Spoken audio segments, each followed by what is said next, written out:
Welcome to the MasterMind Library. I am. They call me Ferdinand, the bringer of balance, leader of many disciplines, and one of your hosts of the MasterMind Library podcast, the home of the MasterMind Book Club on FHTII.com. Thank y'all very much for being here today. We're back. It's episode 145, and we are in Secrets of the Federal Reserve, the second part of chapter 2. We're taking a little break. We got a new look. So, let's go ahead and dive right in.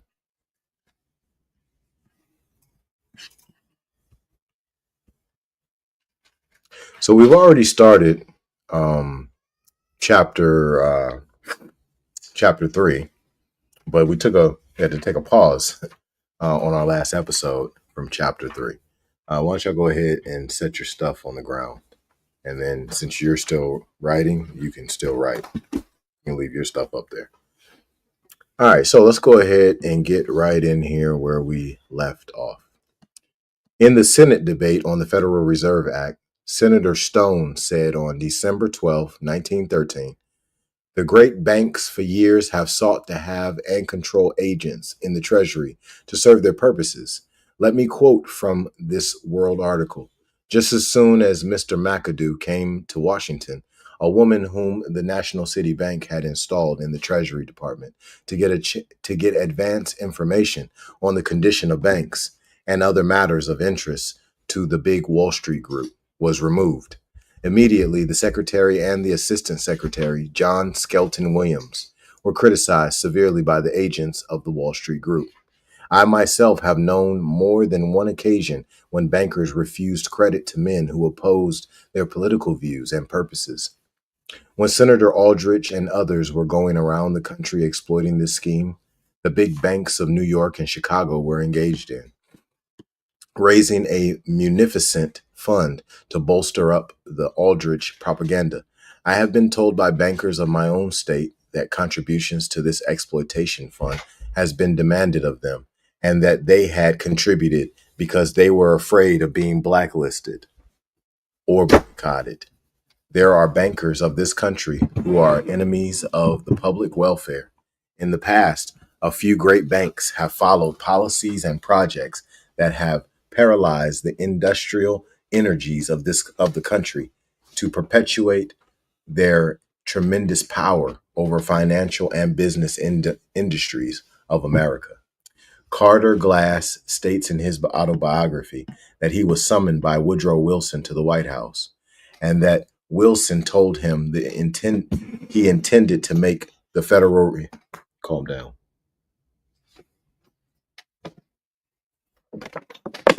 Please pass me his cup. Thank you very much. Here.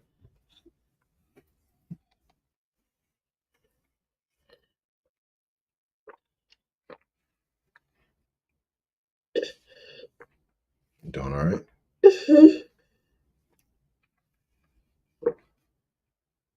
Carter Glass states in his autobiography that he was summoned by Woodrow Wilson to the White House, and that Wilson told him he intended to make the reserve notes obligations of the United States. Glass says, "I was for an instant speechless. I remonstrated. 'There is not any government obligation here, Mr. President.' Wilson said he had to compromise on this point in order to save the bill. The term compromise on this point came directly from Paul Warburg. Colonel Eli Garrison in Roosevelt, Wilson and the Federal Reserve Law wrote, in 1911, Lawrence Abbott, Mr. Roosevelt's private officer at the Outlook, handed me a copy of the so-called Aldrich Plan for currency reform. I said I could not believe that Mr. Warburg was the author. This plan is nothing more than the Aldrich-Vreeland legislation, which provided for currency issues against securities. Warburg knows that as well as I do. I am going to see him at once and ask him about it. All right, the truth. Yes, I wrote it, he said. Why? I asked. It was a compromise, answered Warburg. Garrison says that Warburg wrote him on February 8, 1912. I have no doubt that at the end of a thorough discussion, Either you will see it my way or I will see it yours. But I hope you will see it mine. This was another famous Warburg saying when he secretly lobbied congressmen to support his interests, the veiled threat that they should see it his way. Those who did not found large sums contributed to their opponents at the next elections and usually went down in defeat. Colonel Garrison, an agent of Brown Brothers bankers, later Brown Brothers Harriman, had entree everywhere in the financial community. He writes of Colonel House. Colonel House agreed entirely with the early writing of Mr. Warburg, page 337. He quotes Colonel House. I am also suggesting that the central board be increased from 4 members to 5 and their terms lengthened from 8 to 10 years. This would give stability and would take away the power of a president to change the personnel of the board during a single term of office. Elisha Eli Garrison Roosevelt, Wilson and the Federal Reserve Law, Christopher Publications, Boston, 1931.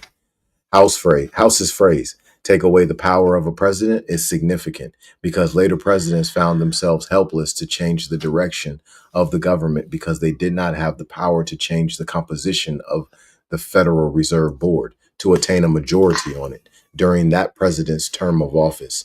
Garrison also wrote in this book, Paul Warburg is the man who got the Federal Reserve Act together after the Aldrich Plan aroused such nationwide resentment and opposition. The mastermind of both plans was Baron Alfred Rothschild of London. Colonel Edward Mandell House was referred to by Rabbi Stephen Wise in his autobiography. Challenging years as the unofficial Secretary of State, House noted that he and Wilson knew that in passing the Federal Reserve Act, they had created an instrument more powerful than the Supreme Court. The Federal Reserve Board of Governors actually comprised a Supreme Court of Finance, and there was no appeal from any of their rulings. In 1911, prior to Wilson's taking office as president, House had returned to his home in Texas and completed a book called Philip Drew, Administrator, ostensibly a novel. It was actually a detailed plan for the future government of the United States, which would establish socialism as dreamed by Karl Marx, according to House. This novel predicted the enactment of the graduated income tax, excess profits tax, unemployment insurance, social security, and a flexible currency system. In short, it was the blueprint which was later followed by the Woodrow Wilson and Franklin D. Roosevelt administrators. It was published anonymously by B.W. Hupes of New York and widely circulated among government officials, who were left in no doubt as to its authorship. George Sylvester Viereck, who knew House for years, later wrote an account of the Wilson-House relationship, the strangest friendship in history. In 1955, Westbrook Pegler, the Hearst columnist from 1932 to 1956, heard of the Philip Drew book and called Viereck to ask if he had a copy. Viereck sent Pegler his copy of the book, and Pegler wrote a column about it, stating, one of the institutions outlined in Philip Drew is the Federal Reserve System. The Schiffs, the Warburgs, the Kahns, the Rockefellers, and Morgans put their faith in House. The Schiff, Warburg, Rockefeller, and Morgan interests were personally represented in the mysterious conference at Jekyll Island. Frankfurter landed on the Harvard Law faculty thanks to a financial contribution to Harvard by Felix Warburg and Paul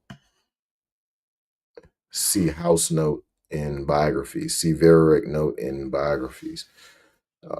In House's openly socialistic views were forthrightly expressed in Philip Drew, Administrator, on pages 57 through 58. House wrote, in a direct and forceful manner, he pointed out that our civilization was fundamentally wrong, inasmuch among other things, as it restricted efficiency, that if society were properly organized, there would be none who were not sufficiently clothed and fed.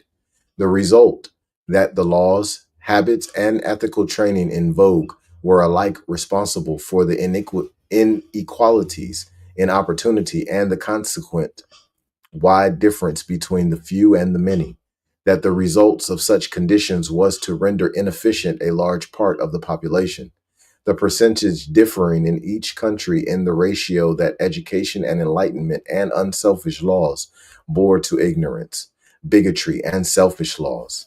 In his book, House Drew envisions himself becoming a dictator and forcing on the people his radical views. Page 148. They recognized the fact that Drew dominated the situation and that a mastermind had at last risen in the Republic. He now assumes the title of general. General Drew announced his purpose of assuming the powers of a dictator. They were assured that he was free from any personal ambition. He proclaimed himself administrator of the Republic. This pensive dreamer, who imagined himself a dictator, actually managed to place himself in the position of the confidential advisor to the President of the United States, and then to have many of his desires enacted into law. On page 227, he lists some of the laws he wishes to enact as dictator. Among them are an old age pension law, laborers' insurance compensation, cooperative markets, a Federal Reserve banking system, cooperative loans, national employment bureaus, and other social legislation, some of which was enacted during Wilson's administration and others during Franklin D. Roosevelt's administration. The latter was actually a continuation of the Wilson administration. The present writer was with Varick in the suite at the Hotel Belleclaire when Pegler called and asked for the book. Varick sent it over by his secretary. He grinned and said Pegler seemed very excited. He ought to get a good column out of that. Varick told me. Indeed, Pegler did get a good column out of it. Unfortunately for him, he had gone too far in mentioning the Warburgs. As long as he confined his attacks to La Grande Bouche, Eleanor Roosevelt, and her spouse, he had been permitted to continue. But now that he had exposed the Warburg connection with the communist spy ring in Washington, his column was immediately dropped by the big city dailies, and Pegler's long run was over. Colonel Edward M. House, Philip Drew, Administrator, B.W. Hubsch, New York, 1912. This quotation from Philip Drew, Administrator, written by Colonel House in 1912, is included here to show his totalitarian Marxist philosophy. House was to become for 8 years with Wilson, the president's closest advisor. Later, he continued his influence in the Franklin D. Roosevelt administration from his home in Magnolia, Massachusetts. House advised FDR through frequent trips of Felix Frankfurter to the White House. Frankfurter was later appointed to the Supreme Court by FDR, with many of the same personnel, and with House guiding the administration from behind the scenes. Like most of the behind-the-scenes operators in this book, Colonel Edward Mandell House had the obligatory London connection, originally a Dutch family, Hughes. His ancestors had lived in England for 300 years, after which his father settled in Texas, where he made a fortune in blockade running during the Civil War, shipping cotton and other contraband to his British connections, including the Rothschilds, and bringing back supplies for the beleaguered Texans. The senior house, not trusting the volatile Texas situation, prudently deposited all his profits from his blockade running in gold with Baring Banking House in London. At the close of the Civil War, he was one of the wealthiest men in Texas. He named his son Mandel after one of his merchant associates. According to author Howden Smith, when House's father died in 1880, His estate was distributed among his sons as follows. Thomas William got the banking business, John the sugar plantation, and Edward M. the cotton plantations, which brought him an income of $20,000 a year. At the age of 12, the young Edward Mandell House had brain fever and was later further crippled by sunstroke.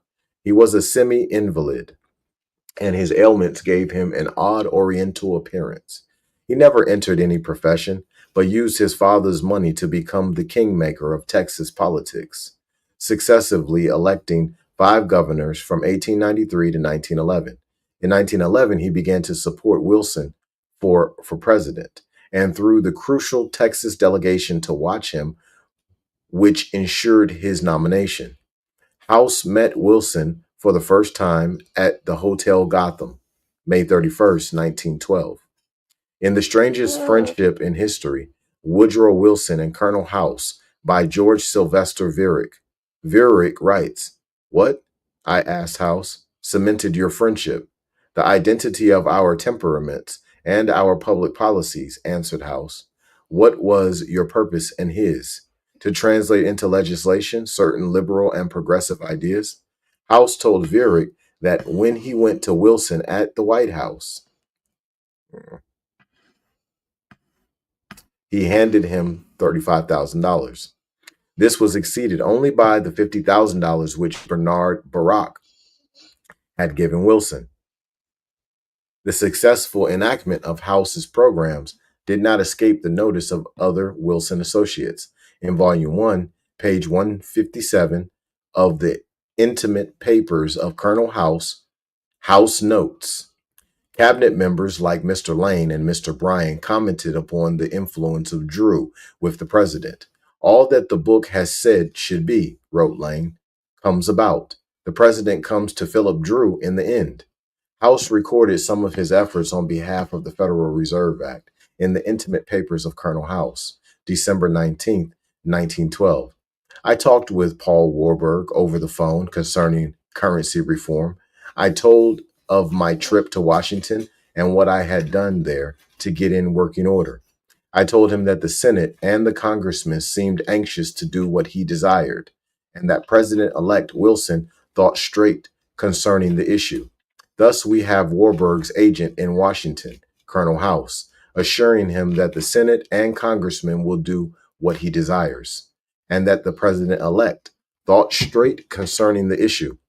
In this context, representative government seems to have ceased to exist. House continues in his papers. March 13, 1913, Warburg and I had an intimate discussion concerning currency reform. March 27, 1913, Mr. J.P. Morgan, Jr. and Mr. Denny of his firm came promptly at 5. McAdoo came about 10 minutes afterward. Morgan had a currency plan already printed. I suggested he have it typewritten so it would not seem too prearranged, and send it to Wilson and myself today.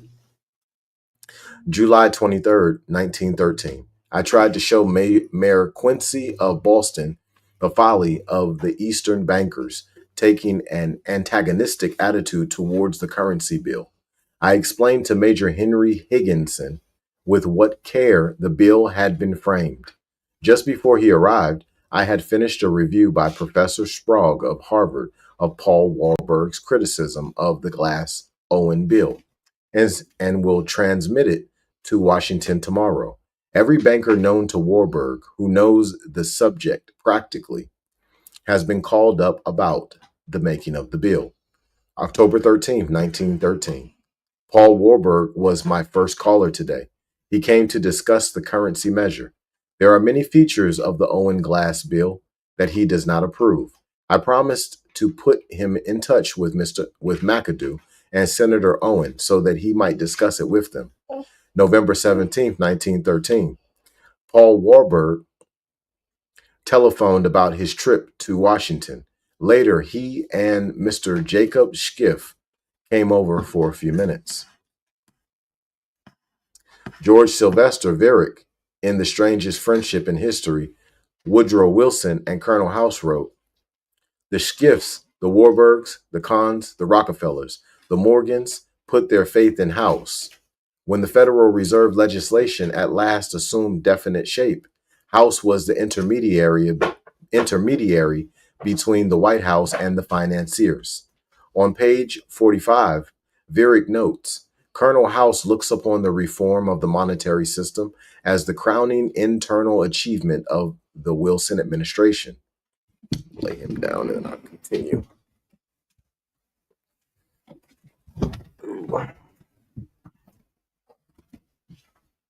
Okay, perfect. Set this on his dresser, please. Okay. Sorry about that, y'all. I'm back. All right. On page 45, Viereck notes, Colonel House looks upon the reform of the monetary system as the crowning internal achievement of the Wilson administration. The Glass Bill, the House version of the final Federal Reserve Act, had passed the House on September 18, 1913 by 287 to 85. On December 19, 1913, the Senate passed their version by a vote of 54 to 34. More than 40 important differences in the House and Senate versions remain to be settled. And the opponents of the bill in both houses of Congress were led to believe that many weeks would yet elapse before the Congress bill would be ready for consideration. The congressmen prepared to leave Washington for the annual Christmas recess, assured that the conference bill would not be brought up until the following year. Now the money creators prepared and executed the most brilliant stroke of their plan. In a single day, they ironed out all 40 of the disputed passages in the bill and quickly brought it to a vote. On Monday, December 22nd, 1913, the bill was passed by the House 282 to 60 and the Senate 43 to 23. On December 21st, 1913, the New York Times commented editorially on the act. New York will be on a firmer basis of financial growth, and we shall soon see her the money center of the world. The New York Times reported on the front page, Monday, December 22nd, 1913, in headlines, Money Bill may be law today. Conferees had adjusted nearly all differences at 1:30 this morning. No deposit guarantees. Senate yields on this point, but puts through many other changes. With almost unprecedented speed, the conference to adjust the House and Senate differences on the currency bill practically completed its labors early this morning. On Saturday, the conferees did little more than dispose of the preliminaries, leaving 40 essential differences to be thrashed out Sunday.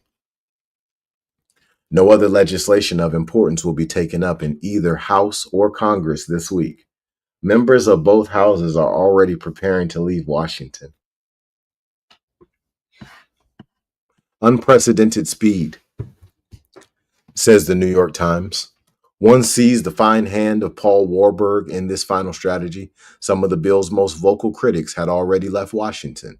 It was a long-standing political courtesy that important legislation would not be acted upon during the week before Christmas. But this tradition was rudely shattered in order to perpetuate the Federal Reserve Act on the American people. The Times buried a brief quote from Congressman Lindbergh that the bill would establish the most gigantic trust on earth, and quoted Representative Guernsey of Maine, a Republican on the House Banking and Currency Committee, that this is an inflation bill, the only question being the extent of the inflation. Congress Lindbergh said on that historic day to the House, this act establishes the most gigantic trust on earth. When the president signs this bill, the invisible government by the monetary power will be legalized. The people may not know it immediately, but the day of reckoning is only a few years removed. The trusts will soon realize that they have gone too far for their own good. The people must make a declaration of independence to relieve themselves from the monetary power. This they will be able to do by taking control of Congress. Wall Streeters could not cheat us if you senators and and representatives did not make a humbug of Congress. If we had a people's Congress, there would be stability. The greatest crime of Congress is its currency system. The worst legislative crime of the ages is perpetuated by this banking bill. The caucus and the party bosses have again operated and prevented the people from getting the benefit of their own government. The December 23rd, 1913 New York Times editorially commented, in contrast to Congressman Lindbergh's criticism of the bill, the banking and currency bill became better and sounder every time it was sent from one end of the Capitol to the other. Congress worked under public supervision in making the bill. By public supervision, the Times apparently meant Paul Warburg, who for several days had maintained a small office in the Capitol building, where he directed the successful pre-Christmas campaign to pass the bill, and where senators and congressmen came hourly at his bidding to carry out his strategy. The unprecedented speed with which the Federal Reserve Act had been passed by Congress during what became known as the Christmas Massacre had one unforeseen aspect. Woodrow Wilson was taken unaware, as he, like many others, had been assured the bill would not come up for a vote until after Christmas. Now he refused to sign it because he objected to the provisions for the selection of Class B directors. William L. White relates in his biography of Bernard Barak that Barak, a principal contributor to Wilson's campaign fund, was stunned when he was informed that Wilson refused to sign the bill. He hurried to the White House and assured Wilson that this was a minor matter, which could be fixed up later through administrative processes. The important thing was to get the Federal Reserve Act signed into law at once. With this reassurance, Wilson signed the Federal Reserve Act on December 23rd, 1913. History proved on that day the Constitution ceased to be the governing covenant of the American people, and our liberties were handed over to a small group of international bankers. The December 24th, 1913 New York Times carried a front page headline, Wilson signs the currency bill.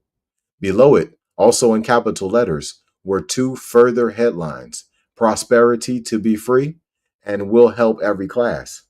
Who could object to any law which provided benefits to everyone? The Times described the festive atmosphere while Wilson's family and government officials watched him sign the bill. The Christmas spirit pervaded the gathering, exulted the Times.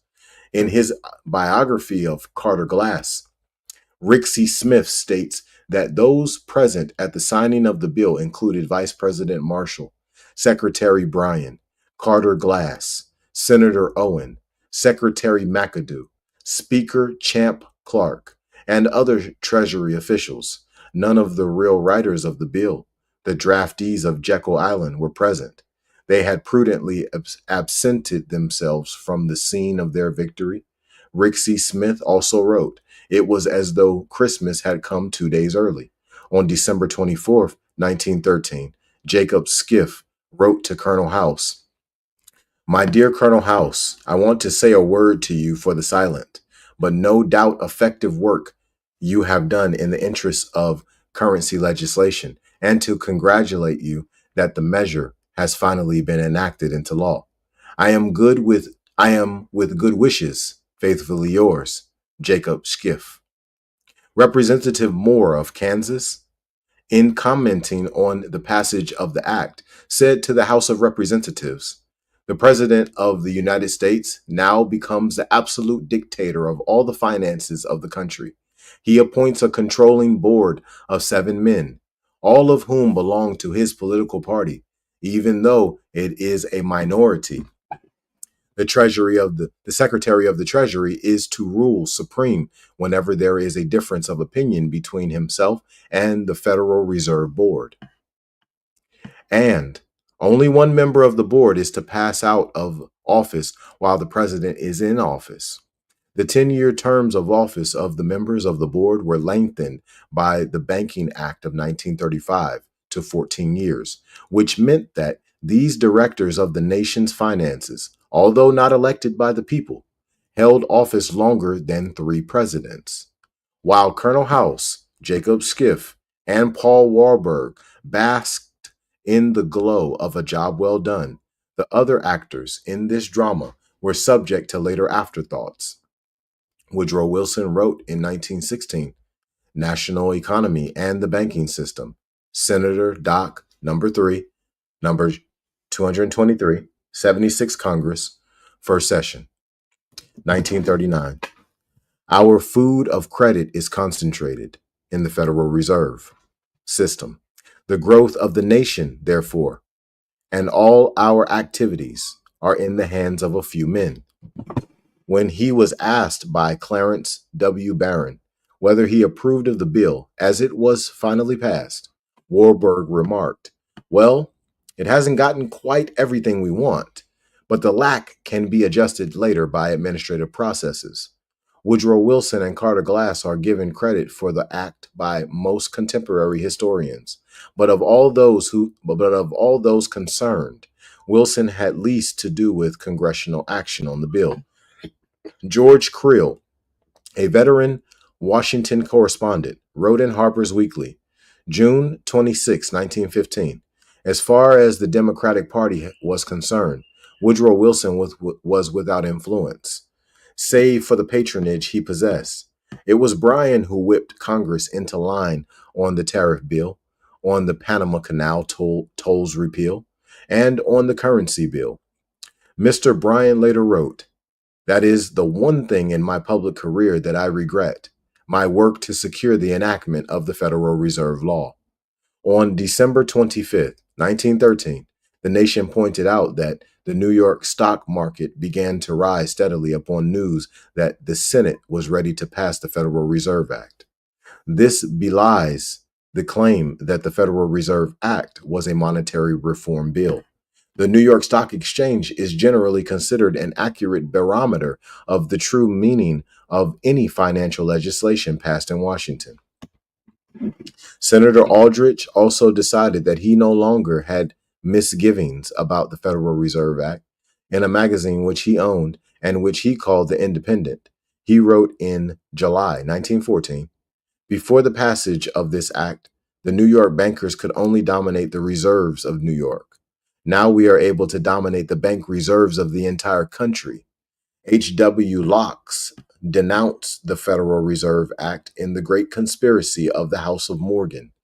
In the Federal Reserve Law, they have wrested from the people and secured for themselves the constitutional power to issue money and regulate the value thereof. On page 31, Locke writes, "The House of Morgan is now in supreme control of our industry, commerce, and political affairs. They are in complete control of the policy making of the Democratic, Republican, and Progressive parties. The present extraordinary propaganda for preparedness is planned more for home coercion than for defense against foreign aggression."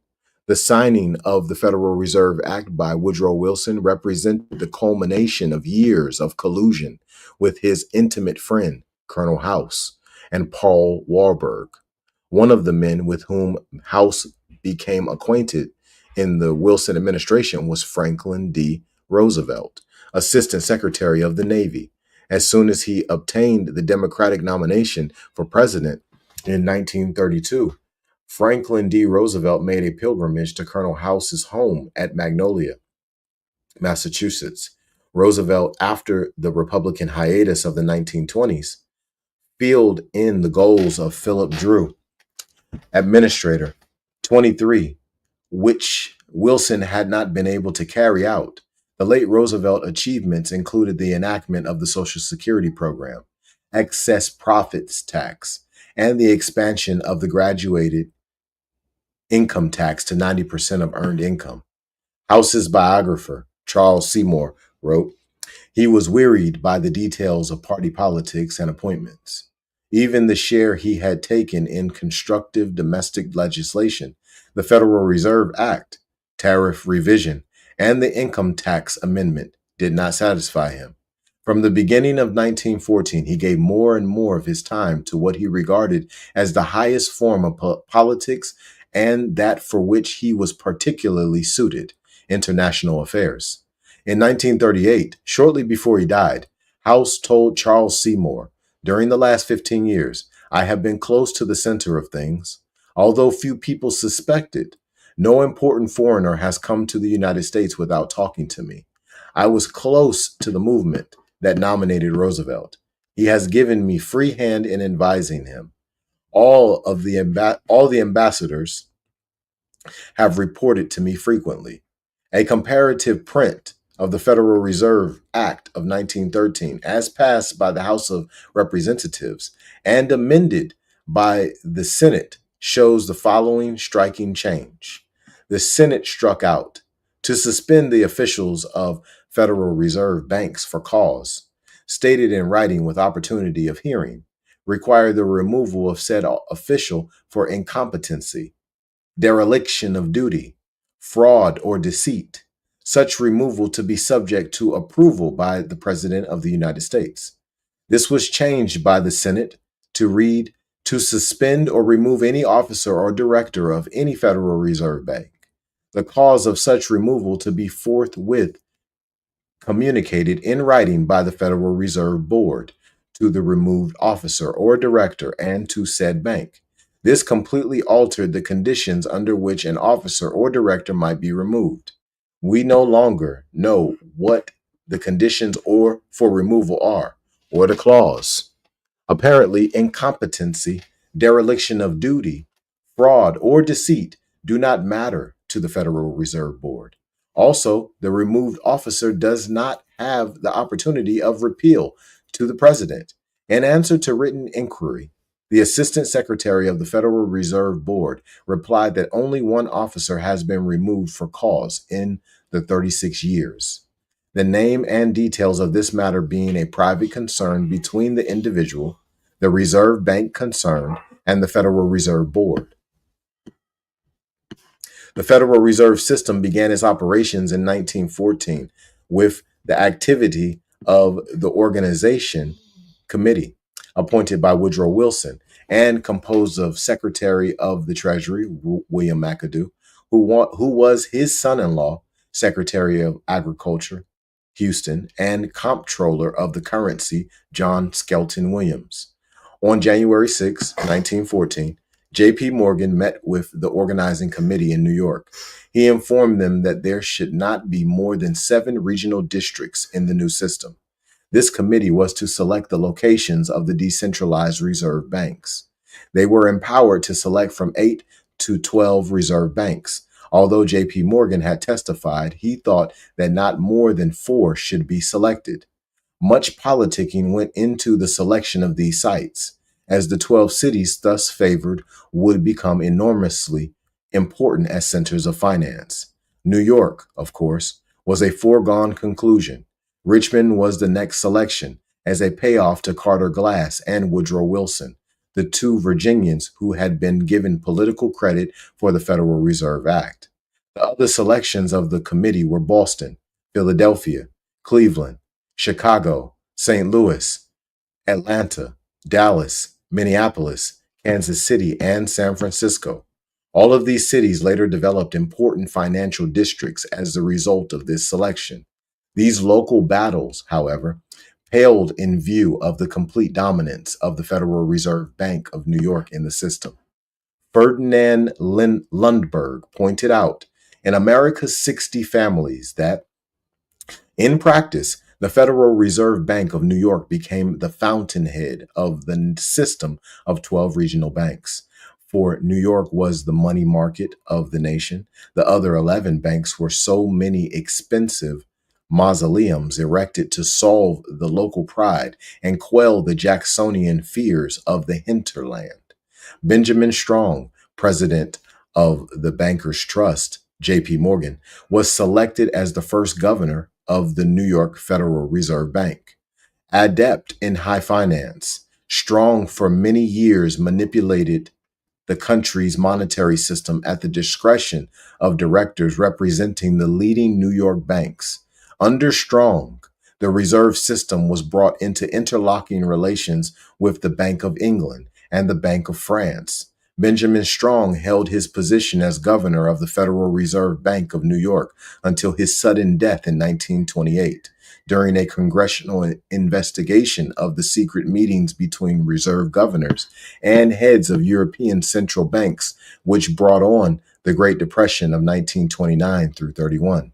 Strong had married the daughter of the president of Bankers Trust, which brought him into the line of succession in the dynastic intrigues, which play such an important role in the world of high finance.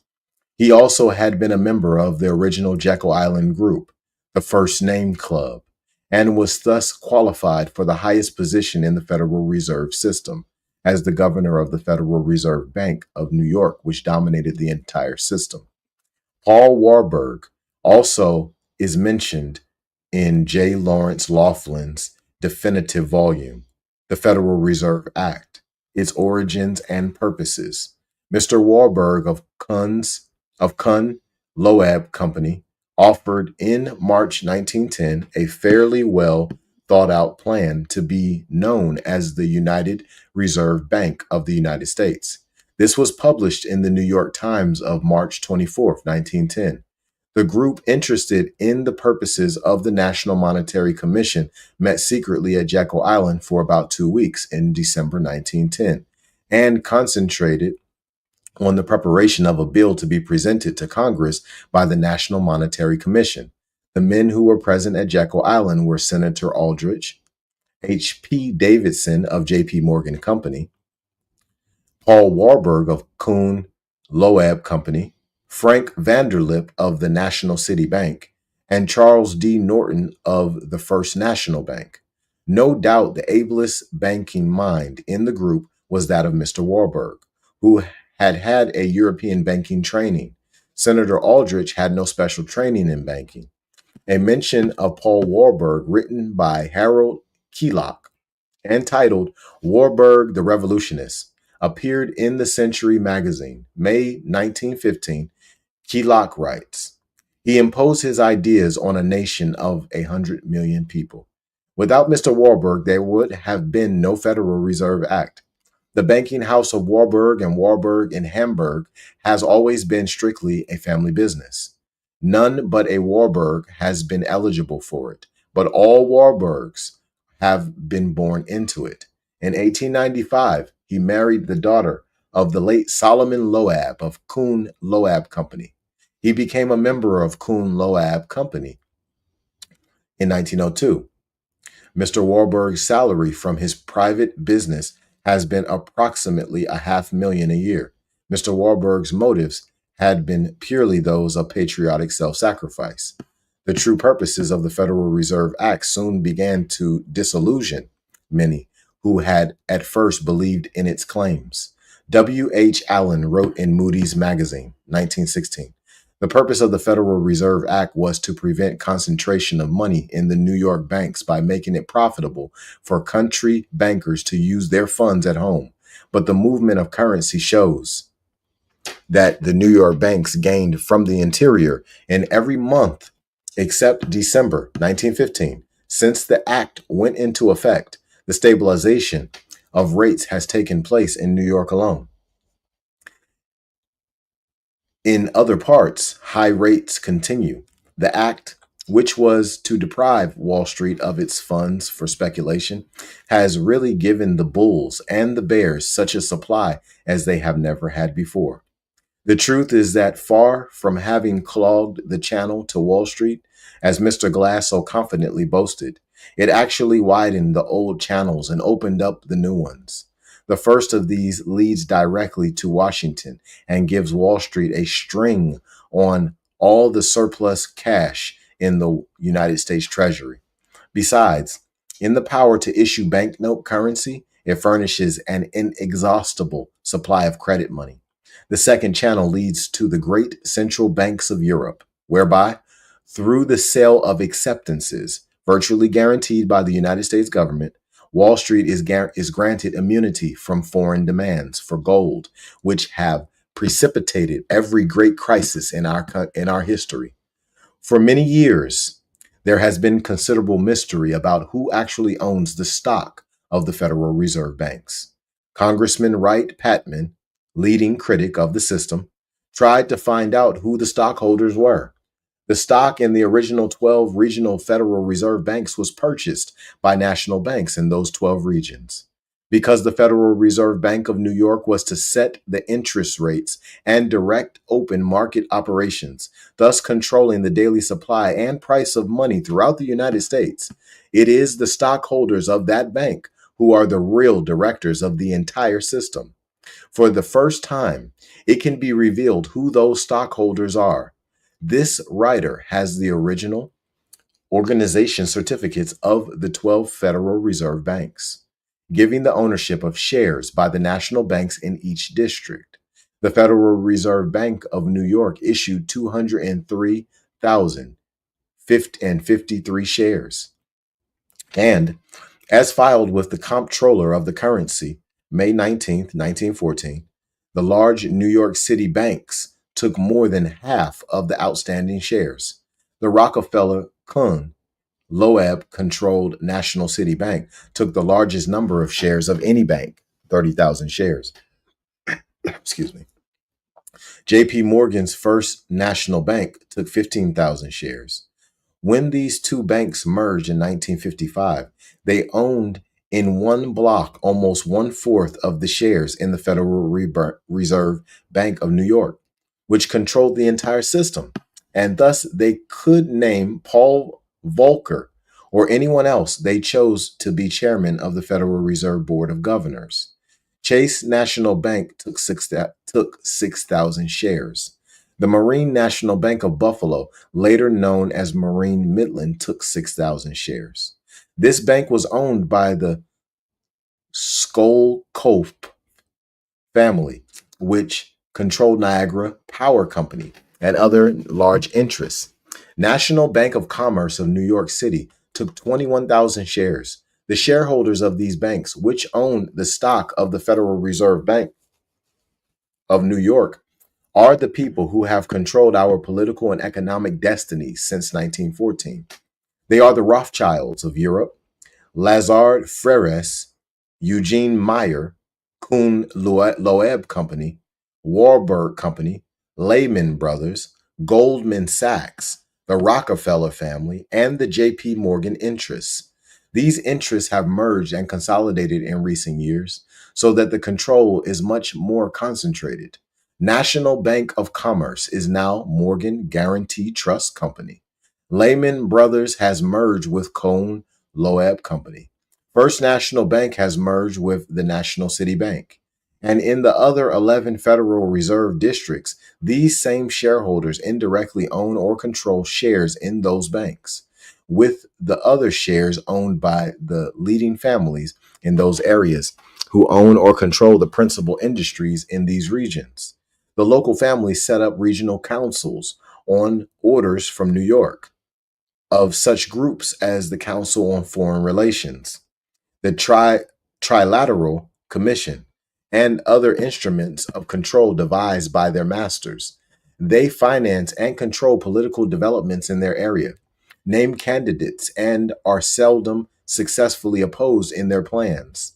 With the setting up of 12 financial districts through the Federal Reserve banks, the traditional division of the United States into the 48 states was overthrown, and we entered the era of regionalism, or 12 regions, which had no relation to the traditional state boundaries. These developments following the passing of the Federal Reserve Act proved every one of the allegations Thomas Jefferson had made against a central bank in 1791, that the subscribers to the Federal Reserve Bank stock had formed a corporation whose stock could be and was held by aliens, that this stock would be transmitted to a certain line of successors, that it would be placed beyond forfeiture and escheat, that they would receive a monopoly of banking, which was against the laws of monopoly, and that they now had the power to make laws, paramount to the laws of the states. No state legislature can countermand any of the laws laid down by the Federal Reserve board of governors for the benefit of their private stockholders. This board issues laws as to what the interest rate shall be, what the quantity of money shall be, and what the price of money shall be. All of these powers abrogate the powers of the state legislature and their responsibility to the citizens of those states. All right, well, we're doing good here. The New York Times stated that the Federal Reserve Bank would be ready for business on August 1st, 1914, but they actually began operations on November 16th, 1914. At that time, their total assets were listed at $143 million from the sale of shares in the Federal Reserve banks to stockholders of the national banks which subscribed to it. The actual part of this $143 million, which was paid in for these shares, remains shrouded in mystery. Some historians believe that the shareholders only paid about half of the amount in cash. Others believe that they paid no cash at all, but merely sent in checks which they drew on the national banks which they owned. This seemed most likely.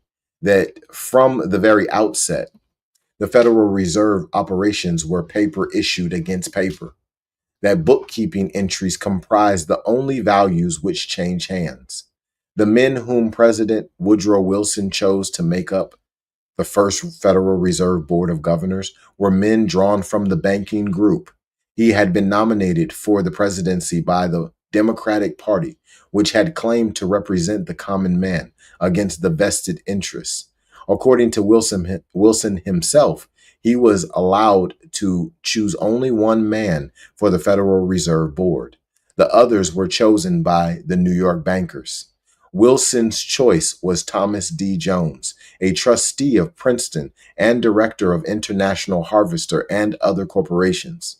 The other members were Adolph C. Miller, economist from Rockefeller's University of Chicago and Morgan's Harvard University, and also serving as Assistant Secretary of the Interior, Charles S. Hamlin, who has served previously as an Assistant Secretary to the Treasury for 8 years, F.A. Delano, a Roosevelt relative, and railroad operator who took over a number of railroads for Kuhn Loeb Company, W.P.G. Harding, president of the First National Bank of Atlanta, and Paul Warburg of Kuhn Loeb Company.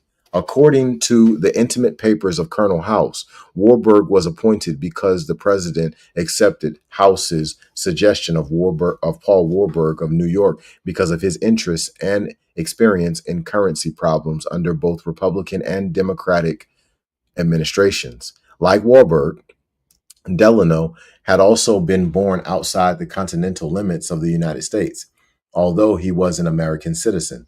Delano's father, Warren Delano, according to Dr. Josephson and other authorities, was active in Hong Kong in the Chinese opium trade, and Frederick Delano was born in Hong Kong in 1863. In The Money Power of Europe, Paul Emdem writes that the Warburgs reached their outstanding eminence during the last 20 years of the past century, simultaneously with the growth of Kuhn Loeb Company in New York, with whom they stood in personal union and family relationship. Paul Warburg, with magnificent success, carried through in 1913 the reorganization of the American banking system, at which he had, with Senator Aldrich, been working since 1911, and thus most thoroughly consolidated the currency and finances of the United States.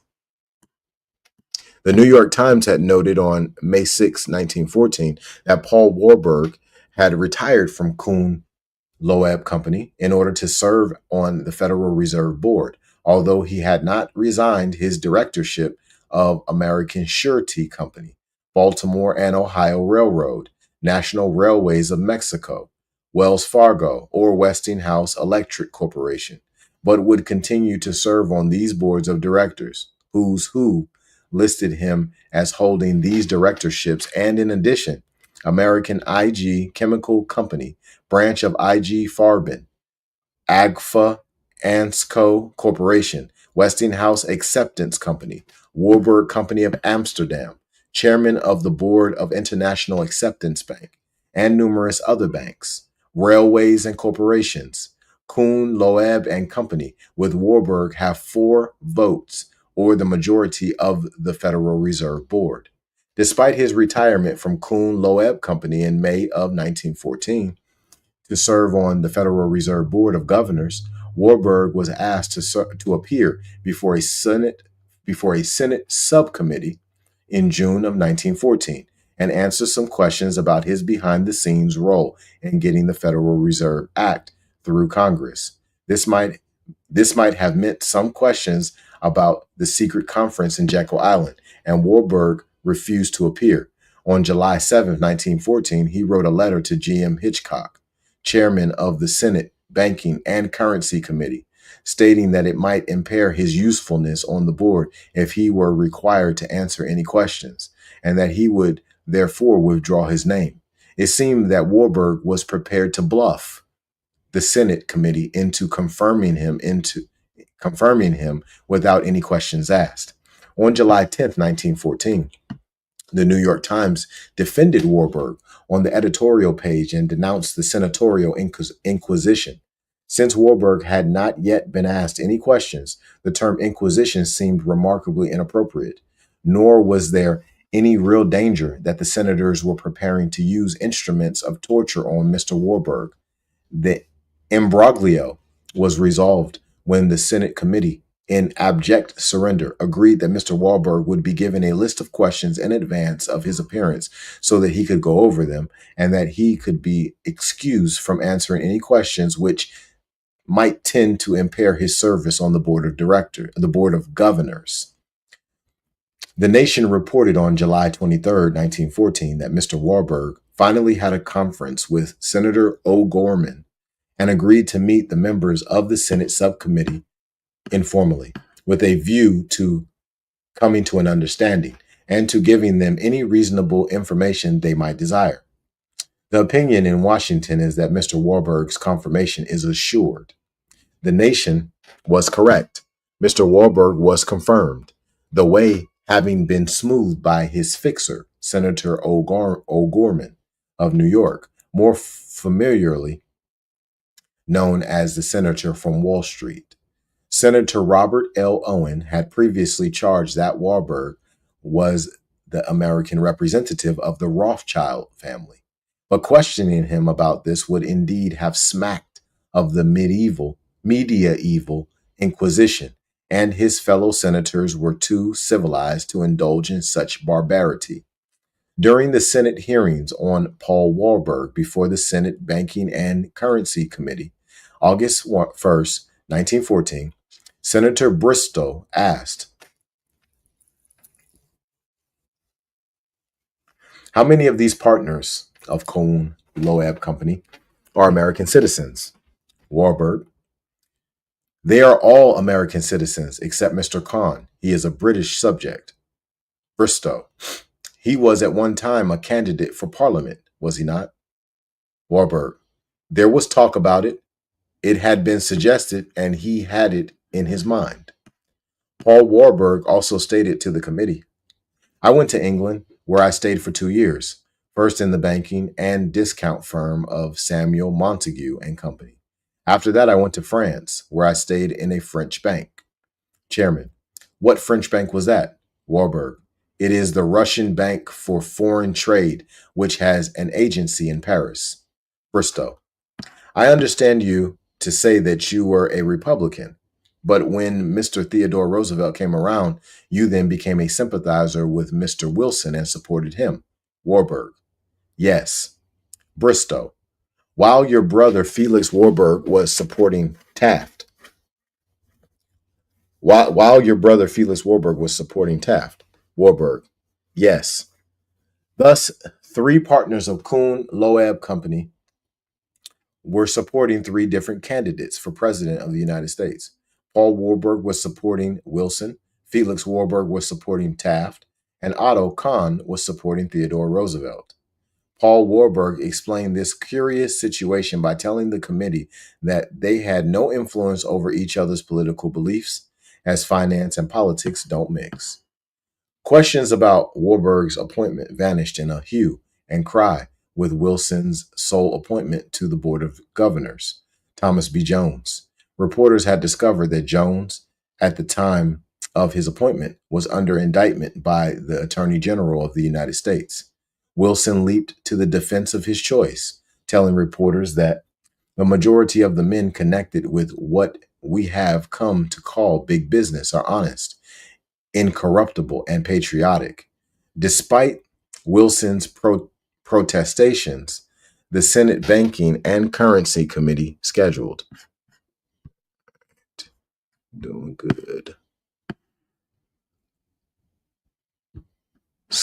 hearings on the fitness of Thomas D. Jones to be a member of the Board of Directors, the Board of Governors.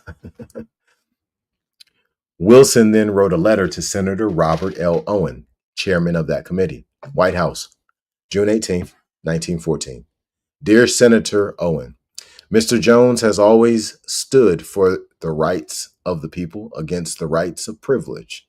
His connection with the Harvester Company was a public service, not a private interest. He is the one man of the whole number who was in a peculiar sense my personal choice. Sincerely, Woodrow Wilson. Woodrow Wilson said, there is no reason to believe that the unfavorable report represents the attitude of the Senate itself. After several weeks, Thomas D. Jones withdrew his name, and the country had to do without his services. The other members of the first Board of Governors were Secretary of the Treasury, William McAdoo, William's son-in-law, and president of the Hudson Manhattan Railroad, a Kuhn-Loeb company-controlled enterprise, and comptroller of the currency, John Skelton Williams.